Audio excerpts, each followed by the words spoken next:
کہ وقت کے حساب سے اگر دیکھیں یعنی دن کے کس وقت کے اندر ہجامہ کیا جائے تو زیادہ بہتر ہوتا ہے،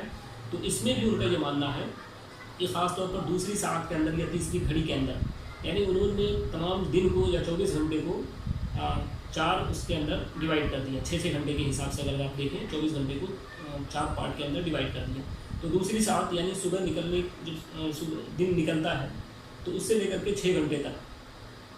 یعنی تقریباً 12 بجے یا اسی طریقے سے 11-12 بجے کا جو وقت ہوتا ہے اس کے بعد، یعنی جب دوسری ساعت شروع ہوتی ہے اس کے بعد اگر آپ ہجامہ کرتے ہیں، یا تیسری ساعت کے اندر یعنی جب دوپہر کے بعد کا جو وقت ہو جائے گا یا شام کے قریب کا جو وقت ہوگا، اگر اس کے اندر آپ ہجامہ کرتے ہیں تو اس سے زیادہ بہتر نتائج ملتے ہیں، اور اس کے پیچھے بھی یہی فلاسفی ہے، یعنی سب سے پہلے دم حجام میں آتا ہے، کیونکہ صبح کے وقت اگر آپ ارلی مارننگ آپ ہجامہ کرتے ہیں تو دم زیادہ نکلنے کے چانسز ہوں گے، دم زیادہ ضائع ہوگا اور دوسرے اخلاق کم نکلیں گے، تو اسی لیے اطباء نے کہا کہ اس کو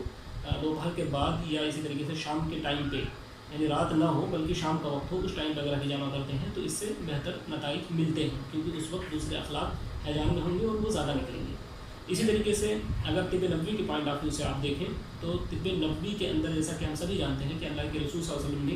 ہجامہ کروایا اور ہجامہ کو آپ پسند بھی کرتے تھے، اور ساتھ ہی ساتھ بہت سارے صحابہ کرام نے بھی ہجامہ کروایا، اور اس کے تعلق سے بہت مشہور بخاری کی حدیث ہے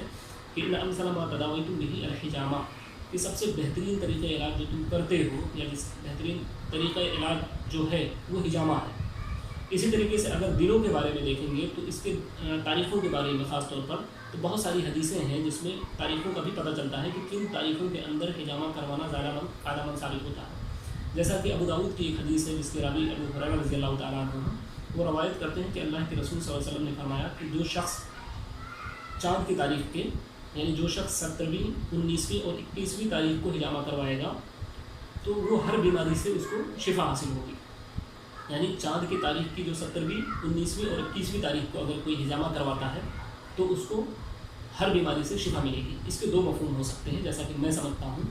ایک تو یہ ہے کہ جہاں پر ہجامہ کروایا جاتا ہے، یعنی جن امراض کے اندر ہجامہ کروایا جاتا ہے تو ان امراض کے اندر اگر ہجامہ ان تاریخوں کے اندر کروایا جائے تو مکمل طور پر اس کو شفا مل سکتی ہے۔ دوسرا یہ بھی مفہوم ہو سکتا ہے کہ یہ چیز عام ہے، یہ حدیث عام ہے، یعنی اگر کوئی ہجامہ ان امراض کے اندر کرواتا ہے کسی بھی مرض کے لیے تو امید ہے یا اللہ تبارک تعالیٰ کی ذات سے یہ امید ہے کہ اس کو مکمل طور پر شفا حاصل ہو جائے گی۔ تو دونوں پوائنٹ آف ویو سے اگر آپ دیکھیں تو ہجامہ آپ ان دنوں کے اندر کروا سکتے ہیں۔ ساتھ ہی ساتھ اگر سائنٹیفکلی آپ دیکھیں، ایک تو یونانی پوائنٹ آف ویو سے، دوسرا طب نبوی کے پوائنٹ آف ویو سے بھی یہ ثابت ہوتا ہے کہ جب تاریخ چاند جو ہوتا ہے وہ ڈھلنے لگ جائے، یعنی اپنے حجم اس کا کم ہونے لگ جائے تو اس کے بعد اگر ہجامہ کروایا جائے تو زیادہ مناسب ثابت ہوتا ہے۔ اب رہی بات کہ اللہ کے رسول صلی اللہ علیہ وسلم نے 16، 19 اور 21 بھی کیوں خاص کیا، تو اس کے لیے اللہ اور اس کے رسول ہی بہتر جانتے ہیں، کوئی ہم اپنی طرف سے کوئی چیز کہہ نہیں سکتے ہیں۔ بہرحال ان دنوں میں ہجامہ کروانا زیادہ فائدہ مند ثابت ہوتا ہے پریکٹیکلی بھی۔ اس کے علاوہ جو اس پر ریسرچز کیے گئے، یعنی ان تاریخوں کے اندر جب ہجامہ کیا گیا اور دوسری تاریخوں کے اندر جو ہجامہ کیا گیا اور اس کی جب کمپریٹیو اسٹڈی کی گئی، خاص طور پر وائٹل آرگنس کے اندر ایک اسٹڈی کی گئی کہ وائٹل آرگنس کو ایویلویٹ کیا گیا بیفور اور آفٹر، یعنی ایک تو 17، 19 اور 21 تاریخ کو لیا گیا اور دوسرا ہجامہ کیا گیا جو ان دنوں کے علاوہ تھے، اور جب دونوں کی کمپریٹیو اسٹڈی کی گئی تو ان کے اندر یہ پایا گیا کہ ان تاریخوں کے اندر ہجامہ کروانے سے جو ہمارا دل ہے، ہمارا ریسپریشن ہے، ان سب پہ بہت ہی بہترین نتائج سامنے آتے ہیں، یعنی کارڈیک ایکٹیویٹی بہتر ہوتی ہے، اسی طریقے سے جو پمپنگ ایکٹیویٹی ہے وہ بھی بہتر پائی گئی، ریسپائریٹری ریٹ جو ہے وہ بھی اس کے اندر بہتر تھا۔ تو اس طریقے سے ساتھ ہی ساتھ جب اس پر بائیو کیمیکل جو اس کی انالیسس کیا گیا، یعنی جو ٹاکسنس کو جب دیکھا گیا تو ہجامہ کے علاوہ جو دن ہیں، یعنی جو ہجامہ کے نہیں بلکہ سنت کے علاوہ جو ہم کہہ سکتے ہیں کہ 17، 19، 21 کے علاوہ جو دن ہیں، جب ان کو اس دنوں کی کیمیکل اسٹڈی کی گئی اور اس کی جو پیتھوفیزیولوجیکل اسٹڈی کی گئی تو اس کے اندر یہ پایا گیا کہ ان دنوں کے اندر ٹاکسنز زیادہ نکلتے ہیں۔ تو اس اعتبار سے اگر آپ دیکھیں تو سائنٹیفکلی بھی یہ چیز مانی جاتی ہے، یا سائنس بھی اس چیز کو پروو کرتی ہے کہ اگر ہجامہ ان دنوں کے اندر کیا جائے تو زیادہ بہتر اور مناسب ہوتا ہے۔ لیکن رہے سوال یہ کہ کیا ان دنوں کے علاوہ کبھی ہجامہ نہیں کیا جا سکتا، تو ایسا نہیں ہے۔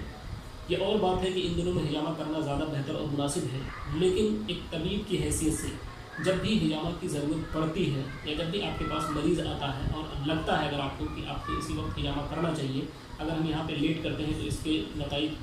غلط ثابت ہو سکتے ہیں یا اس کی پرابلم اور زیادہ بڑھ سکتی ہے، تو آپ کبھی بھی کسی بھی وقت میں آپ اس کا ہجامہ کر سکتے ہیں، کہیں نہ کہیں اس کو فائدہ حاصل ضرور ہوگا۔ لیکن اگر اس کو زیادہ فائدہ حاصل کرنا ہے اور آپ کے پاس وقت ہے، آپ انتظار کر سکتے ہیں، تو ان دنوں کو پریفر کریے، ان تاریخوں کو پریفر کریے، تو انشاءاللہ اس سے زیادہ بہتر نتائج سامنے آئیں گے۔ تو دوستوں یہ حجامہ کے تعلق سے کچھ معلومات تھی جس کو میں نے آپ کے سامنے شیئر کیا۔ امید ہے کہ آپ کو یہ معلومات یا یہ چیزیں پسند آئیں گی۔ اب آخر میں آپ سے یہ گزارش ہے کہ آپ ہماری ویڈیو کو زیادہ سے زیادہ شیئر کریں۔ شکریہ، جزاک اللہ خیر، السلام علیکم ورحمۃ اللہ وبرکاتہ۔